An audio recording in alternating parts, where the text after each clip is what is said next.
Well, good morning, everyone.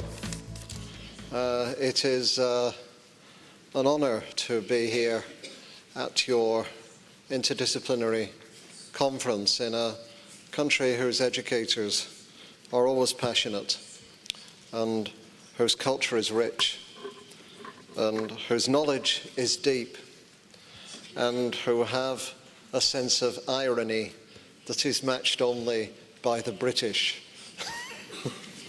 and which is often needed in times of trouble and difficulty. Education is a process of transformation, always, always.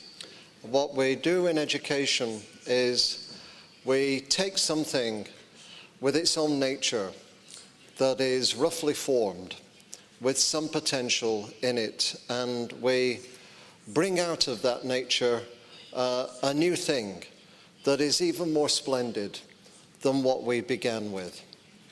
We are, in a way, like sculptures. This is the famous English sculptor from the north of England, near where I was born, and he was inspired by the rocks in the surrounding moorland that had all been shaped and rounded by the weather. His name is Henry Moore. His sculptures are all over the world. And one of his students and contemporaries, Barbara Hepworth, you can see her sculpture outside the United Nations in New York, right at the front when you go into the city. Moore and Hepworth were not only sculptors who transformed stone into, or bronze, or metal into great works of art, but they also brought about a transformation in the nature of sculpting itself. All modern sculpture before Moore and Hepworth created space around the object. Moore and Hepworth were the first to put space inside the object. It was a transformation of the very idea of what modern sculpting was, and much contested between Moore and Hepworth about who really was responsible for this. We have in Hepworth, the feminist, perhaps the idea that a sculpture can't just be grand and big and huge and dynamic and impressive, but a sculpture can be receptive and welcoming and inclusive as well. We are in the middle, just like Moore and Hepworth, of a double transformation. Sculpting as transformation, and transformation of the nature of sculpting. We are on the edge of probably the greatest transformation of our act of transformation, the greatest transformation of public education in about 100 years. At the end of the 19th century, in most developed countries, we create what Larry Cuban and others, David Tyack, now variously call a grammar of schooling that we all accept as real schools, separate classes graded by age, students undertaking paper and pencil learning, teachers teaching from the front of the class.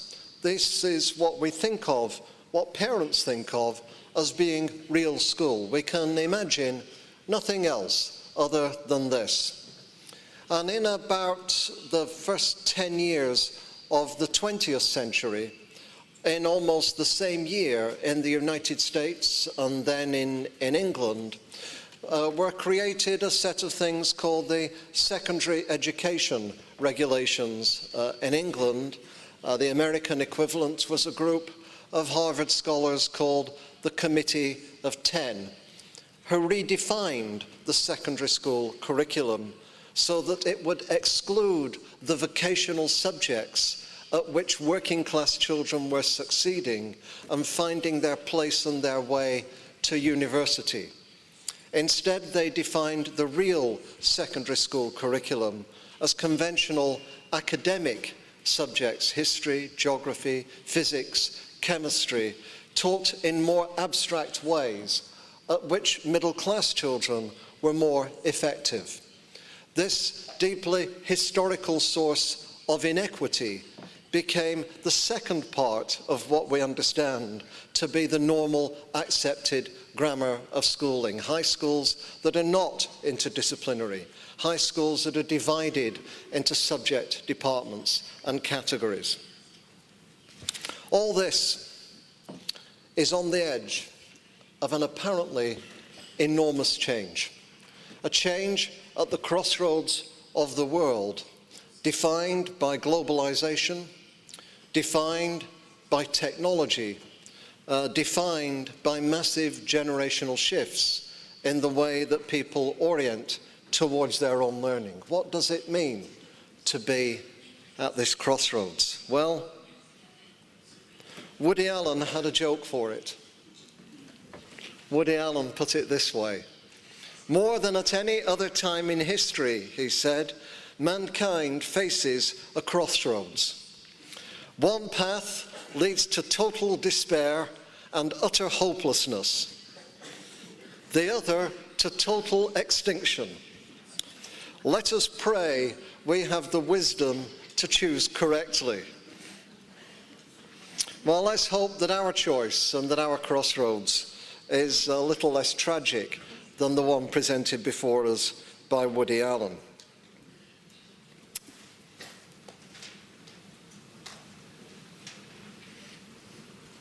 The way to put it, perhaps, is like this: that on the one hand right now, particularly with the advent of new technologies, there is a view of education globally that is driven by what we would call short-term business capital. Michael Fullen and I, in this book, Professional Capital, which will be published by Maratha shortly in Spanish, set out the argument.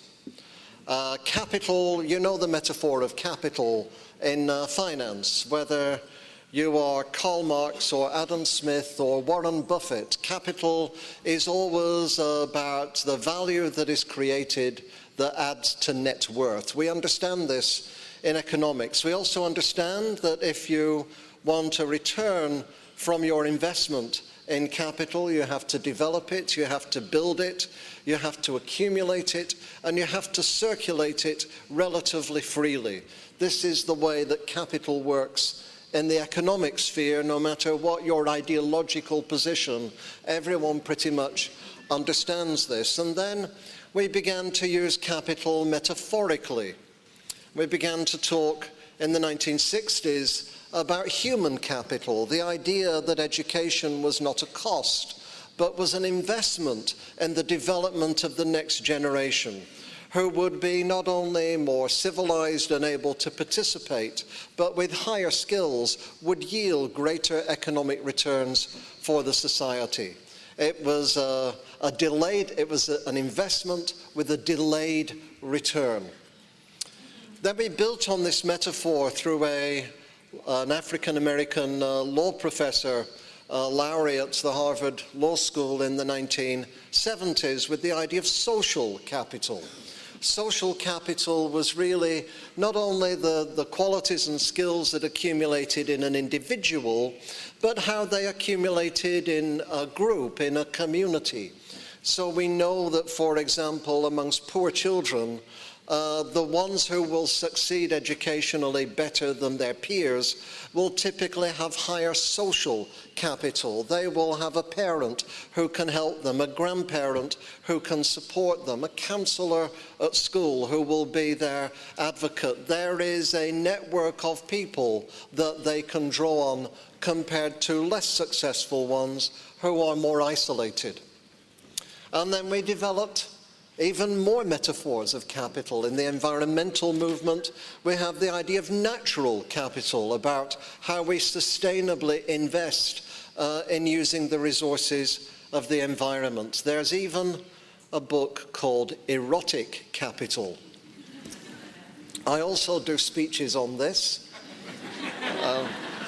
They have a much higher attendance, but they're much less but they are much less effective in their impact.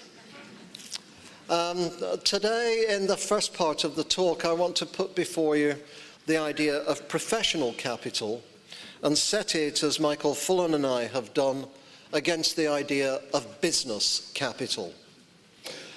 Business capital in public education worldwide currently works like this. It treats education as an investment for a quick, rapid, profitable return. After the collapse of the housing market, the property market, the financial markets, capital, money, investment had to find other places to go. And one of the greatest new places of all, one of the greatest new markets, is education. Up until a few years ago, we were looking at what was happening in the world and how it affected education. Get this, education is now one of the biggest things that is happening to change the nature of the world. Multi-millionaire, billionaire Rupert Murdoch calculates that public education is a $50 billion market in the United States alone. It is a market for testing agencies. It is a market for publishing companies. It is a market for technology corporations, Microsoft, Intel, Dell, who convene meetings of global academies of ministers, policymakers, corporate leaders, the heads of large foundations around the world to set the character, the nature, the dynamic, the whole framework of global policy. And the purpose is for education to yield short-term returns as markets for these products by creating schools, as markets by creating schools for profit, by increasing private investment and control of schools in this country, in the free schools of Sweden, in the academies of England, in the charter schools of the United States, by increasing the value of education for short-term economic returns and profits for some, rather than benefit for all. This is the view, the perspective, the orientation, not yet dominant, but very pervasive, of business capital. And part of this view is you increase the profits returning to education by, first of all, displacing as much of the responsibility for education as possible from the public to the private sector, which has been the perspective of the World Bank for a very long time. And secondly, by reducing or keeping as low as possible the costs of teaching. And you keep the costs of teaching as low as possible by having a teaching force that is less well prepared, that is younger, that is not tenured, that is not pensioned, that does not stay on in the job so long, that moves on to something else like Teach for America, or Teach First in England, or Teach for China, or Teach for Chile, which I believe is now moving into Chile as well. People who prepare over short periods, give themselves a little time in teaching and then move on to something greater, presumably, in a few years ahead. And replacing teachers by technology with one laptop per child programs, virtual schooling, and in America legislating in many states, legislating that at least one high school course will have to be taken online, which of course reduce the costs of teaching and of teachers, even though there is absolutely no evidence that taking one high school course online increases or improves student achievement. This is the perspective of business capital. It is about capital, it's about a particular kind of capital. It's about ruthless competitive capital for short-term returns, with education as the place where this is played out. And it carries assumptions about teaching and teaching. The assumptions are that teaching is easy, not hard, that teaching can be picked up quickly, that teaching only requires a little training rather than a lot of training, That teaching doesn't require much extra time to prepare, but can be done mainly with your hours in the classroom. That teaching is emotionally difficult, but technically easy, because we've all seen teachers do it. How difficult could it be?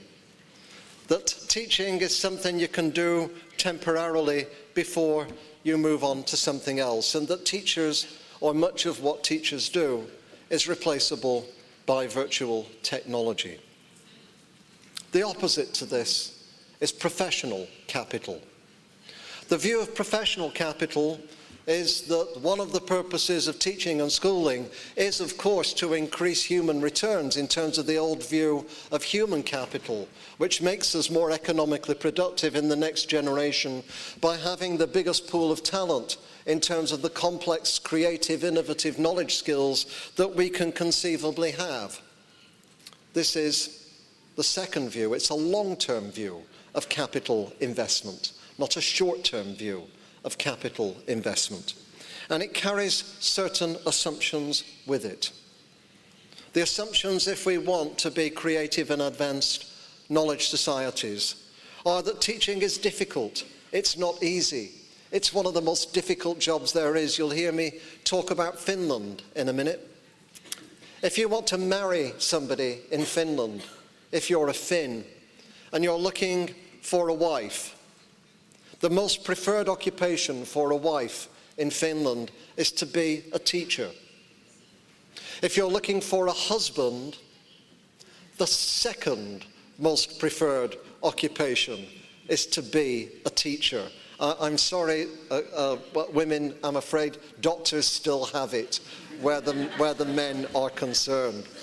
But in either case, one of the top two occupations for a spouse is to be a teacher, not just because they are dedicated, not just because the future of the country depends on them, not just because they have very high status, which they do, but because you know, when you marry a teacher, the rules of Charles Darwin prevail. You are marrying the smartest person in the room. You are choosing the gene pool for your children. This is what you are doing. So teaching, the Finns understand, teaching takes many years of preparation. It involves research, it involves understanding the details of cognition. Half of all primary teachers in Finland have strong qualifications in mathematics or in science. So science is not a second or third option, it's a fundamental part of what it means to be a primary teacher. It requires high levels of education, long periods of training, continuous improvement. You're never perfect as a teacher, you've never stopped, you always keep getting better. It requires the development of judgment when the evidence isn't clear. It's not just about the data, it's about the judgments you make about the data. It's about collective responsibility for all the children, not just about me and my class, and we'll come back to this. And good teachers will use technology well as part of their teaching, but they use it with a strong and clear view and understanding of what is effective pedagogy and how the technology can enhance that rather than replace it. These are the views of professional capital. And here's the twist, because there are three component kinds of capital in professional capital. The first is human capital. This is your knowledge, your skills, your qualifications, your certification, your emotional intelligence, your capabilities. I prefer this term to competencies because capabilities are more about striving for excellence, whereas competence means mere adequacy. This is human capital. And in a big study in New York City very recently, a Pittsburgh business professor, Carrie Liana, looked at 5,000 teachers' results in fifth grade mathematics and correlated it with two different kinds of capital. The first was what was the teacher's human capital, their qualifications, their knowledge, etc. And she found that human capital, the better your teachers are, the better qualified they are, then the better they perform with their children. This is obvious. Less obvious was she also took measures of social capital amongst the teachers. The social capital was, how do the teachers interact with each other? What levels of trust are there in the school?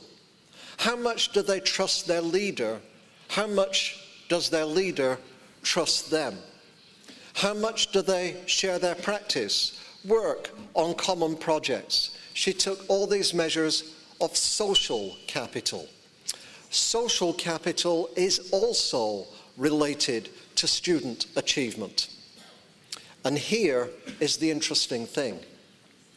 Social capital can increase human capital. You can take any group of teachers you like, get them to work together, and they will perform better than when they do not. You can become a better teacher simply by moving from one school to another. But human capital does not raise social capital. You try and educate somebody to a high level and leave them in a poor community with low levels of trust and little collaboration and poor leadership, and pretty soon they will sink to the level of the rest of the people in that community, or they will leave altogether. This is absolutely crucial. Please listen to me and to this research in this room. Any measures you have to reward individuals by pay individually, any measures you have to punish individuals by pay individually, any measures you have for principals to have the discretion to remove the 2 lowest performing individuals in their school, or the lowest 5% in their school, which is a formula created by economists who've never actually met functioning human beings in their life. If you use these measures, you're acting only on individual... Thank you, there's a bit of a delay.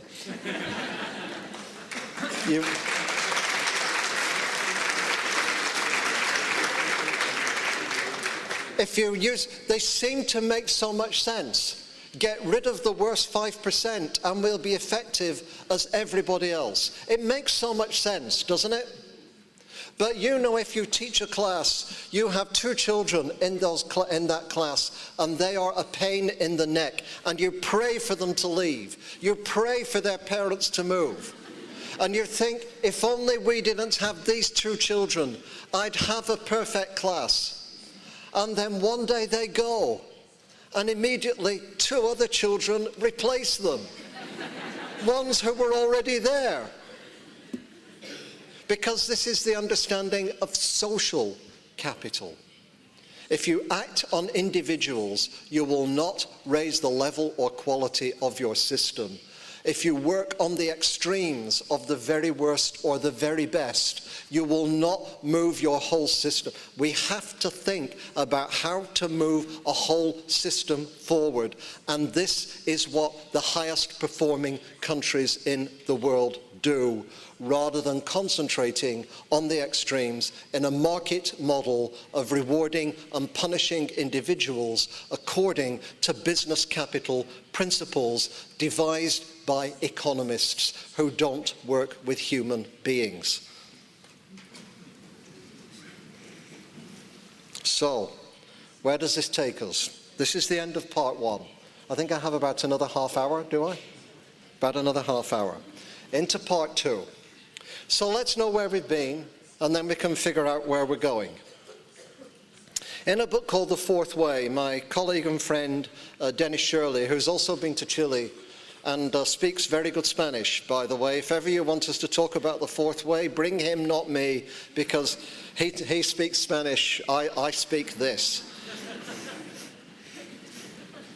And in The Fourth Way, we talked about 3 ways of change. These play out differently in different countries. Here's the 1960s, 1970s, when people of my age and the age of some people in this room entered teaching in idealistic terms to change the world, not only to educate individual children. And there was great inspiration here. There was a lot of innovation, and in the early days in the 1960s, there was a lot of discipline. This is the civil rights movement in the United States. Disciplined commitment to social justice. And then it turned a little later, not very long, into this. And there are also people in this room who will remember this. I am not in this picture, by the way, in case you're wondering.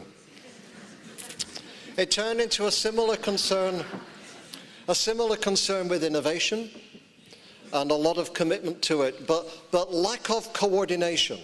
There was a theory of what to innovate and what to change, but there was no theory of how to change on any scale and move it in a common direction at the same time. So innovations in education, there were many and they came from all directions, but there was no means to pull them together. And when in the 1970s money got short and the oil crisis came, and teachers began to get older and become more expensive, the first way was followed by a second way.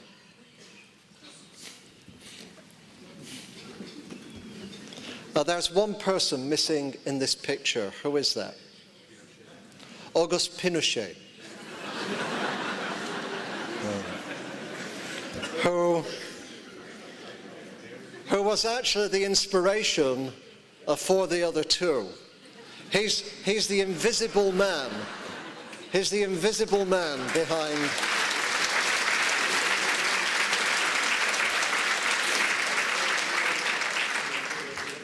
behind Thatcher and Reagan. Their belief, informed by economists like Hayek and Milton Friedman in America, was that if the system couldn't pull itself together, we needed a couple of things to discipline it. One was the market. If we made people compete against each other, if we sold off state services to the market, they would become more efficient. The strong would survive, the weak would collapse. This happened in other areas. This should happen in what was the public sector as well. And because we could no longer trust professionals, paradoxically, we would standardize what they did.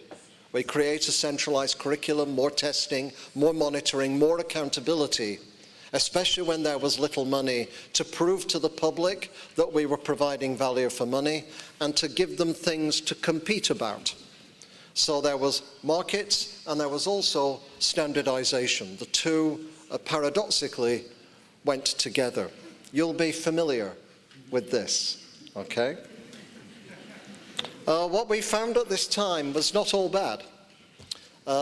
It did increase a sense of urgency. In places like the United States, it made systems pay attention to all their children whose performance had to improve. Those with special educational needs, those from cultural minorities, those who spoke second languages. Teachers now had to pay attention to all their students, not just the average of their students. There was more urgency because of this. This way is still alive and well in America, by the way, in its policy of race to the top. The disadvantages were huge. It created huge disincentives for teachers to come into teaching, to want to teach, to stay in teaching. It became harder and harder to recruit good teachers and to motivate the teachers who were already there. So in many countries, but not the United States, the second way fell away. And instead, we moved into the third way. The third way, inspired by a theorist called Anthony Giddens, a sociologist, who wrote a set of books on the third way, and politically by these three people: Gerhard Schroeder in the middle, Bill Clinton on the left, though he was less successful with it than Tony Blair on the right. The view of this, some people do say,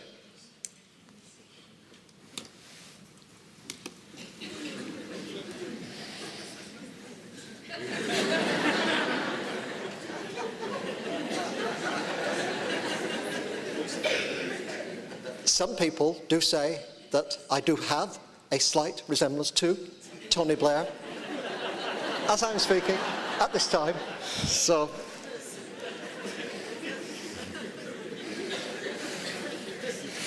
I'd rather have my career than his, I'll tell you. And their argument was very simple, which is, let's avoid the excesses of the first way and the second way. Let's find a way that is somehow between and beyond the first two. Let's, with welfare, instead of giving people a handout, let's give them a hand up. As well as putting pressure on people, let's give them some support so that they can meet the pressures over time. And in education, this worked its way out in a model that looks a bit like this. And the best example of it is probably Ontario in Canada, where you'll see Ben Levin, who's been down here and worked with you, Michael Fullen, who will be coming in January to speak at the International Congress of School Effectiveness and Improvement. They won't quite present it like this, but this is essentially their model, which is an improvement on Michael Barber's, Sir Michael Barber's English model developed with Tony Blair. The idea is you still have clear goals, tests, standards at the top in fairly narrow areas, particularly literacy and math, and you are firm and you are relentless about this focus. You put everything else to the side and you concentrate on having a drive up in the test scores in this area to create public credibility, public confidence, and a sense amongst teachers that they are succeeding. The difference from the second way is that you also provide support from the bottom. You provide more pay for teachers, more time for teachers out of the classroom as well as in the classroom to be with each other, better training, more materials. So there's more pressure, it's high pressure, high support. And then in the middle, there's more interaction amongst teachers. So you have networks, you have clusters, you have inquiry projects, but not to inquire into anything you like, but to move around the policies and their implementation that have been given to you. So it's a kind of tornado. There's top-down pressure, bottom-up support, and when you interact with other teachers, it's around the stuff that you've been given to do. Are you with me? Usually around data about student performance. So that the extreme of the third way would be, we're the first actually to do independence research in Ontario with a seventh of the school districts. All the other work's been done by the advocates of Ontario. So we're the first to do independent research in 10 districts. And what we find there is moments like teachers will have, following the practices of industry, will track and monitor every single child, and every week they will meet with a chart of all the children in front of them. All teachers can see all the children. Every child is marked in terms of a red, a green, or an amber. I've seen this on the desks of large auto manufacturing companies. This is where the practice comes from. Okay? Every child is marked. If you're a green, they're okay. If they're an amber, you have to worry. They may not be up to standard. If they're a red, you're falling behind. Every week, all the teachers meet to talk about the reds and the ambers. Every week. It's relentless. It's the data. This is called data-driven improvement. The data drive what you talk about. The good news is that teachers genuinely say in the best schools, they do talk about all the children. All the children belong to all of them. They try to figure out with every child what the answer and what the response is, and they pick up problems in real time before it's too late. This is the good news about the third way. The bad news is three things, and they also occur. The bad news is teachers never talk about the greens, they only talk about the reds and the ambers. And this is because it's borrowed from auto manufacturing. And the goal in auto manufacturing is to reduce waste to zero. So you only ever talk about the defects, you never talk about the successes. If you're a teacher, this is really depressing, never to talk about your success with the greens. Make sure you talk about the greens. The second is a number of schools said, we're proud of the results that we have improved. But when we asked, what have you lost? They said, we're so serious about the literacy and the maths. We and the students have no time for anything that we are passionate about. We put all that into after-school activities because the effort is relentless everywhere else. This is the second loss. The third loss is we have charts in principals' offices that we have photographs of. And the key level, the passing level in Ontario is level 3.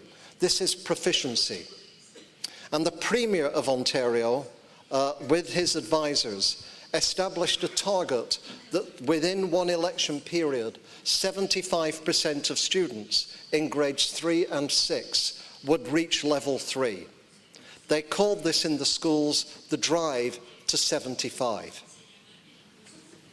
So all the system is moving to get up to 75% on level 3 proficiency. There's a law called Campbell's Law from a University of Dartmouth professor, which says whenever you put an arbitrary target into a system, the system will organize itself to meet that target in however bankrupt a way as possible. In schools that we went into, the principal's charts would show the number of children on levels 3 or 4 who were at proficiency, then the numbers on 2.9, then the numbers on 2.8, then the numbers on 2.7. Are you following me?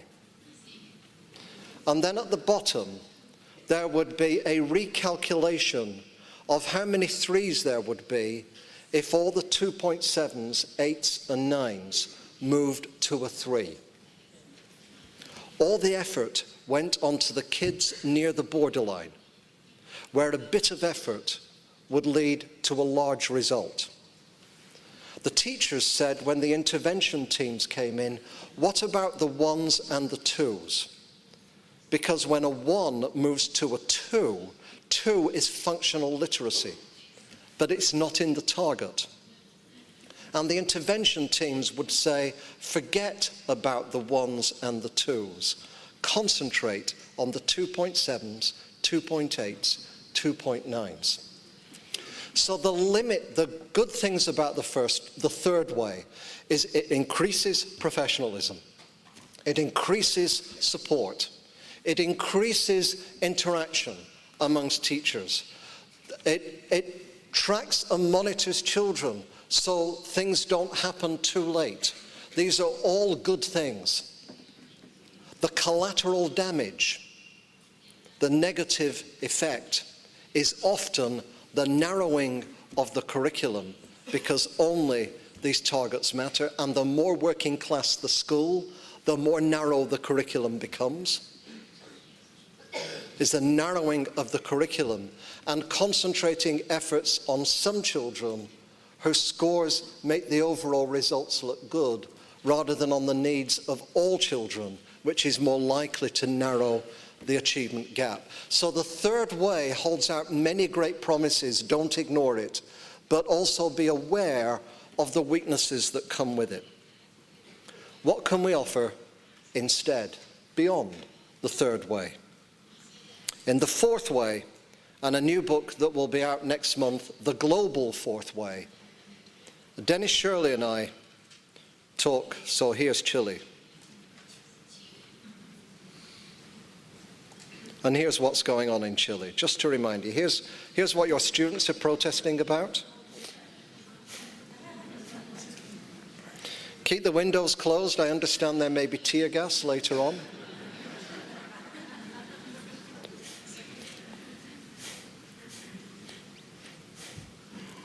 Here's some of your policy measures. incentive pay, performance pay, frequency of evaluation, reduction in teaching hours by 25%. By the way, when Finland had 20% unemployment and austerity and wanted to dramatically improve its education system, oh my God, 5 minutes. 5 minutes? Ish? 10. I have 10. It abolished the inspection service. It decided it was better to have good teachers you could trust rather than poor teachers you had to keep checking up on. Here are some others, dismissing the bottom 5%, principal evaluation, performance-based pay. So we looked at 6 high-performing systems. I'm just going to show you pictures of them, that's all. We looked at Finland, top performer on PISA for many years, still the highest performer outside Asia. We looked at Singapore, a third world country in the 1960s with now a higher GDP per capita than the United States of America, and the highest performing country on PISA in the world. The 2 above it are not countries, Hong Kong and Shanghai. Then we looked at Alberta, the highest performing English and French jurisdiction in the world on PISA, slightly higher than Ontario, which has had 40 years of Conservative government. It supports school-designed innovation in 95% of its schools. You can have innovation and Conservative government in the same box. This is not about ideology. It's about political stability and long-term planning. Ontario, which I mentioned the good sides of, there were many fourth-way features of Ontario as well as third-way ones. You'll have to read the book to find out what they are. Outliers in the north of England that run against the tide of government policy by actually adjusting the curriculum to the artistic inclinations of Bangladeshi students, rather than squeezing the students into a standardized curriculum. And California, our most interesting one, where the teachers' union sued Arnold Schwarzenegger for $13 billion for failing to provide opportunities to learn for young people, and with the money it won, created new legislation with the government, where the union is now responsible for turning around, and has been successful over the first 2 years, turning around performance in 488 of 1/3 of the lowest performing schools in California, by giving money directly not even to principals, but to teacher leaders in those schools in order to improve the quality and nature of teaching and learning in ways that teachers understand best. And what do we learn from these? 3 slides. Just going to pick out 1 or 2 things. First, can you see those? Some things to support you. First, if you want to be number 1 or number 7 or number 15 or in the top 20 of PISA, this is your first mistake. This is not benchmarking. Benchmarking, according to industrial benchmarking, means we look at what other countries are doing and we learn from them by connecting with what will work and what will not work in our own country. It's a learning experience. And we don't just send policy people, but we send lots of people. By saying we want to be in the top 20, we're not benchmarking. We're not benchmarking. We are bench pressing. We are, I didn't even know I could do that. We are simply showing how much we can push ourselves up compared to other people. It's a pointless exercise. Benchmarking is about learning. And when you do that, what will animate you is having an inspiring dream. For Finland, it was, after 20% unemployment, to be one of the most creative knowledge economies in the world. For California, it was to turn around a third of the lowest performing schools in California. For Alberta, it was to have an economy beyond the age of oil. All of these had inspiring dreams. Who are you in Chile? That's the question. Who are you? Thank you for the number 5. Who are you? Where are you going? Who do you want to be? If you do not know who you are, your teachers will not know, and your children will not know. Your first question is who are you? Second, less rather than more people in private education. I work in a private university, so I can't be too sanctimonious about this. There is a place for the private sector. Its job is for when the public sector does not cover certain things, and it's also to prod the public sector to move around a bit by doing something different. The private sector in education should not replace the public sector. All high-performing countries have tiny private sectors.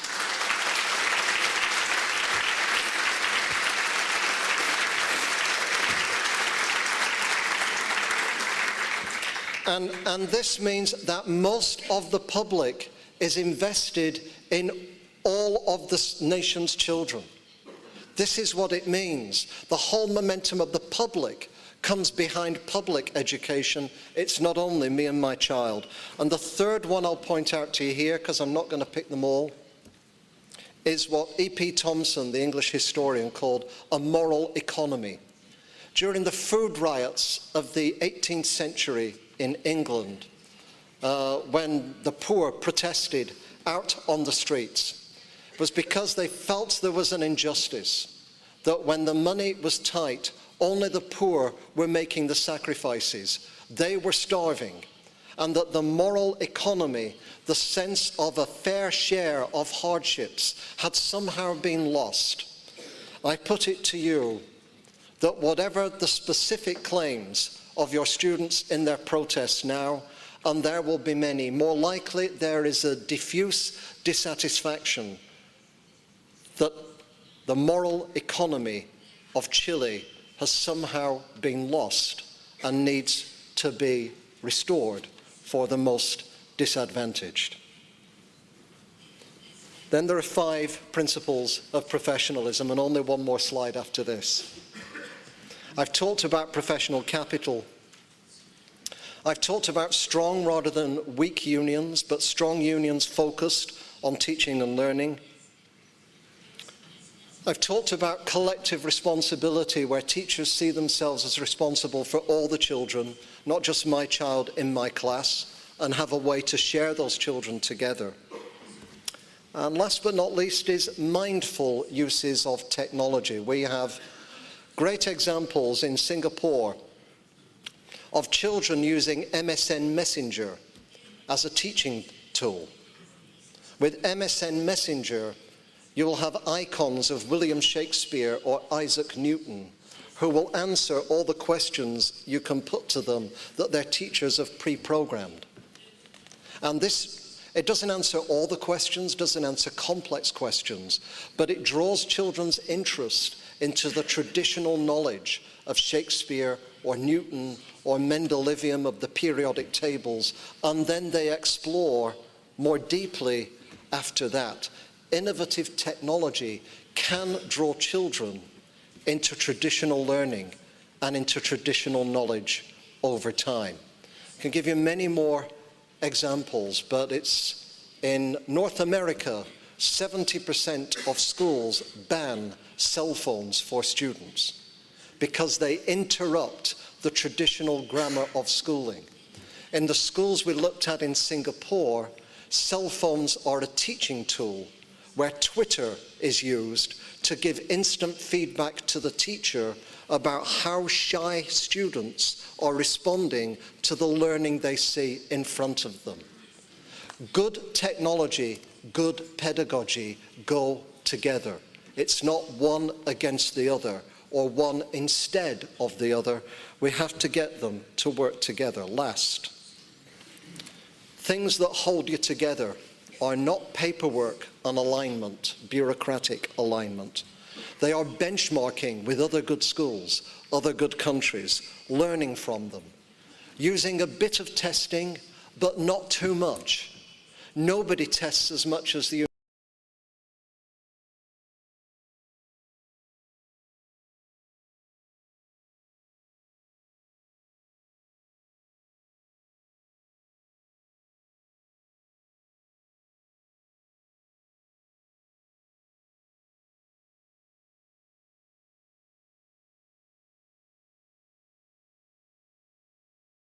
from the teacher education faculty meet with people in the schools all the time. People spend time in the schools, not sitting with paperwork instead. It's how much you're in each other's places, how much you move around, that really holds the system together. Constant communication. And last is like Singapore, to be able not to want everything to be aligned. Ralph Waldo Emerson said, consistency is the hobgoblin, the little devil. Consistency is the hobgoblin of little minds, bureaucrats and philosophers and divines. Don't want too much consistency. In Singapore, they say, in Western culture, oil and water do not mix. In Chinese cooking, they do. They work with paradox. The art of leadership is to work with paradox all the time. So what have I tried to say to you today? I've tried to say that we are at a crossroads in the world about the whole future of public, not our individual children's education, but the education of a whole generation across the world. Will it go up for auction? Will it go for private sale? Will it go with cheaper teachers, more technology, sell-offs of schools? Is this the way we want our next generations to go? Or will it go to something based more on professional capital, unions who are progressive about teaching and learning, collective responsibility for children, prudent use of testing, with democratic engagement of the public in all or most of our schools for all the generation, not just private investment in the advancement of our particular children for our genetic benefit over time. Thank you very much for listening. Enjoy the rest of the conference.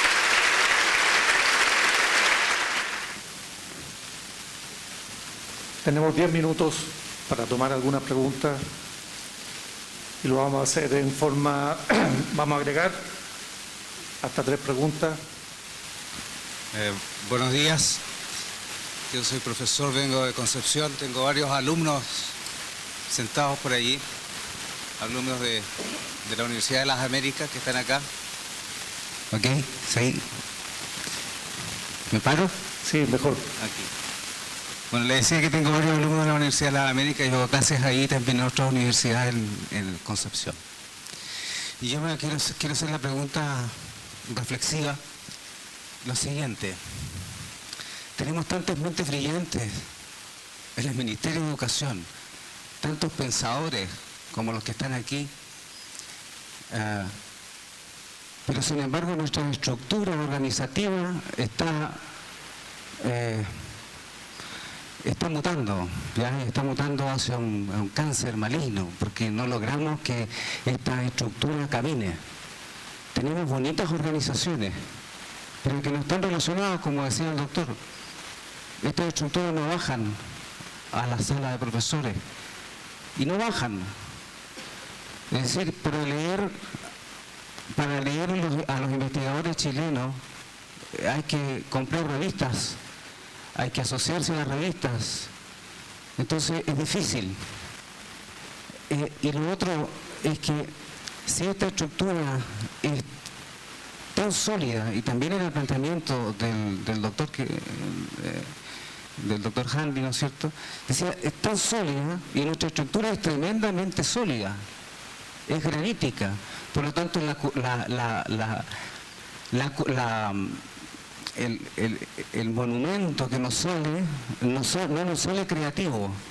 Nosotros construimos monumentos sin el orificio del medio. Entonces, somos poco creativos. En nuestros discursos tratamos de ser creativos, pero en la realidad somos poco creativos.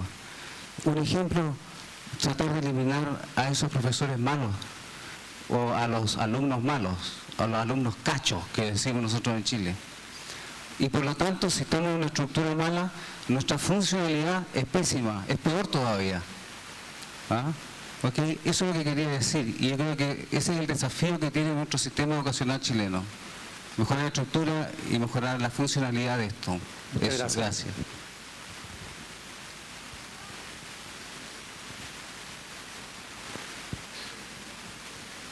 Allá en el fondo alguien levantó la mano.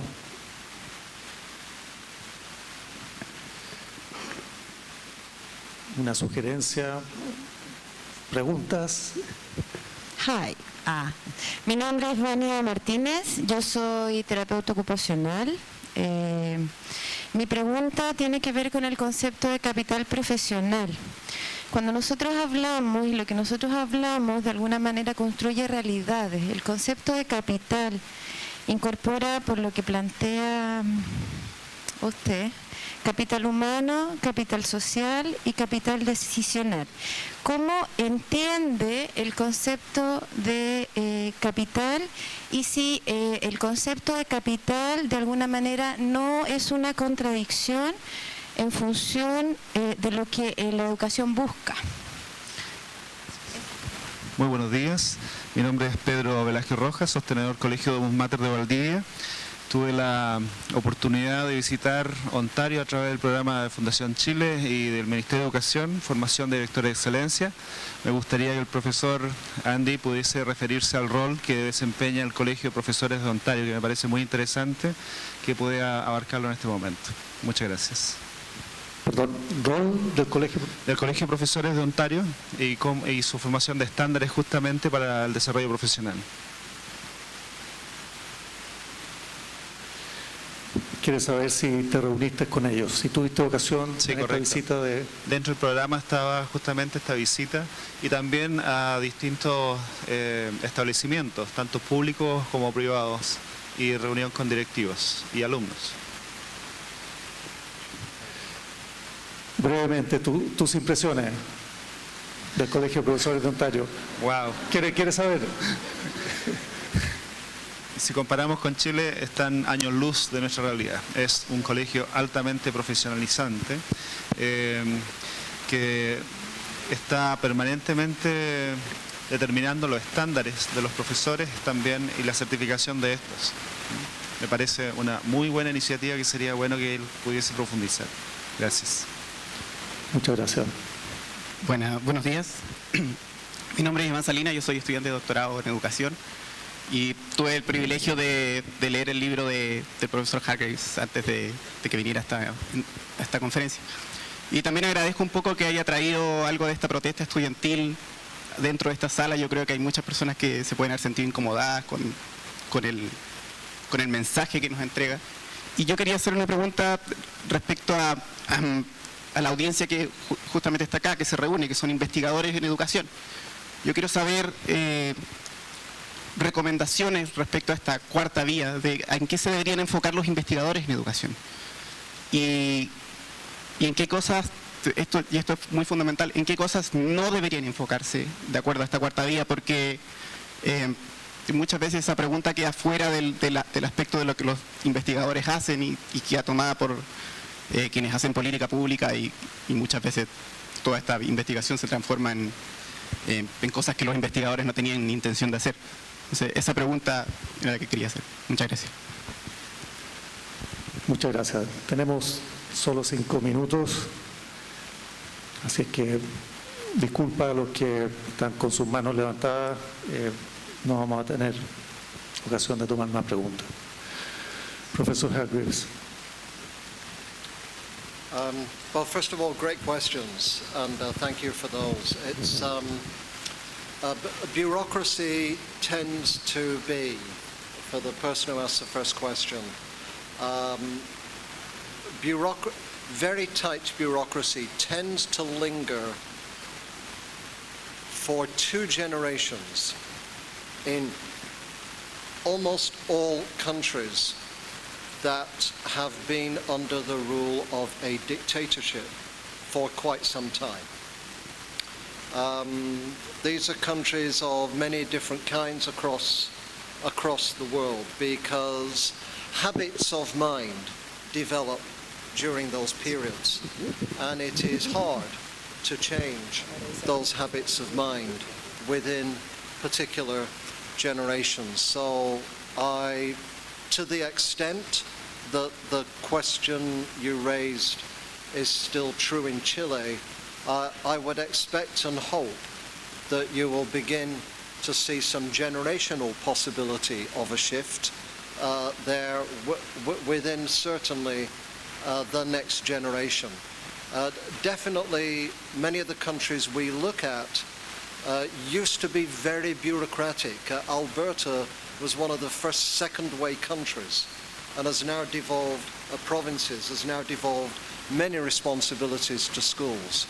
Singapore is a lot less bureaucratic than it used to be. Finland used to be highly centralized and now has its Ministry of Education consists of 18 people. 8 in the whole ministry, 18 people. So it is possible to change. You have to want to. You need another kind of system to replace it that you're clear about, and it probably takes a shift in generations to do that. The second question was, I understand about, as a sociologist, your reservations about the concept of capital as inherently flawed in some way. But even in economics, there are many ways of thinking about capital. We've done a big study. Our next book, finished by the end of this year, is a book on high-performing organizations in business, sport, and education. And one of the business organizations is based on the belief that labor should own capital, so it is collectively and cooperatively owned, rather than the other way around. The concept of capital is still involved, but it's approached in a different way. So I don't believe the concept of capital is inherently flawed. I believe it is what you do with it, how you organize it, whose benefit it serves, that is a practical question, including the concepts of responsible and irresponsible capital, for example. The third question was about Ontario, and I'd love to talk with you afterwards. We think a lot of what has happened in Ontario is good, but we need to recognize the following things. The first is Canada as a country is one of the highest performers on PISA, but has no federal Ministry of Education. 4 provinces perform equally well. Ontario is one of those. It does not exceed the others and is slightly behind one of them.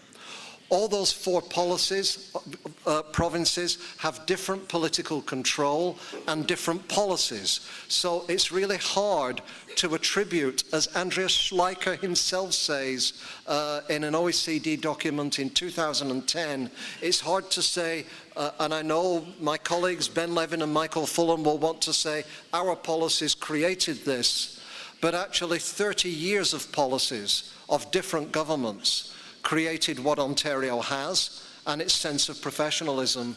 And you will see that in 3 other provinces with different governments and different policies. So beware everywhere of somebody saying, we had this policy, it had this effect, now you do this policy. Because usually it's a long-term effect and it's a wide cultural question, even though I agree with everything you say about the strength of Ontario. And the last one was about research, and I think all research agendas, none less than the United States, are typically very closely tied to government policy and government strategy.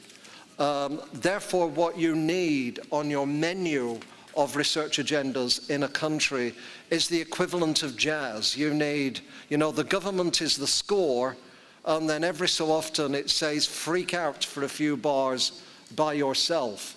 And you need a part of the research agenda or organization which is really for pure research that may or may not have any immediate or obvious connection to government policy or strategy. And I think that's probably how you protect the thing that you're asking to be protected.